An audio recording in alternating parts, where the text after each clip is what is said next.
விஜய்லாம் ஒரு ஆளே இல்லனா சொல்ல போனா ஆளே இல்லன்னா உங்க விஜய் வரன்னு பாட்டு பாடல. கரூர்ல 41 பேர் செத்து போனாங்களே வந்தியா? ஏர்போர்ட்ல கேள்வி கேட்கும்போது ஓடி போன உன் பாட்டுக்கு அப்படியே டிவி கச்சிட்டு ஓடி போயிடு. விஜய் அவர்கள் திருந்தனதா தெரியல சார். விஜய் அவர்கள் வந்து ஒன்னும் திருந்தல. அவருடைய அந்த வீடியோ பார்த்தாக்க திருந்தின மாதிரி தெரியல. அவர் சொல்றாரு இதுக்கு முன்னால வந்து 5 மாநாடு நடத்தி இருக்கிறோம், அதுல எந்த ஒரு அசம்பாவிதம் நடக்கலன்னு சொல்றாரு.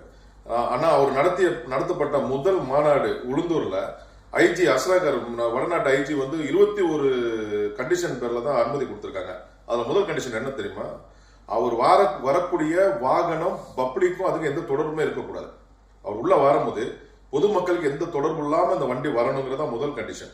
அதன் பிறகு 2வது கண்டிஷன் பாத்தீங்கன்னா அவங்களுடைய பார்க்கிங் தனிமையில அவங்க பார்க்கிங் வச்சுக்கணும். வரக்கூடியவர்கள் வந்து பார்க்கிங் தனியா இருக்கணும், குடிநீர் வசதி கரெக்டா செஞ்சு வச்சிருக்கணும், அதே மாதிரி அவங்களுடைய கூட்டத்து நெரிசல் இல்லாம பாத்துக்கிறணும். சில கண்டிஷன், அந்த 21 கண்டிஷன் பேர்ல தான் ஐஜி அஸ்ராகர் அவர்கள் வந்து அந்த அனுமதி வழங்க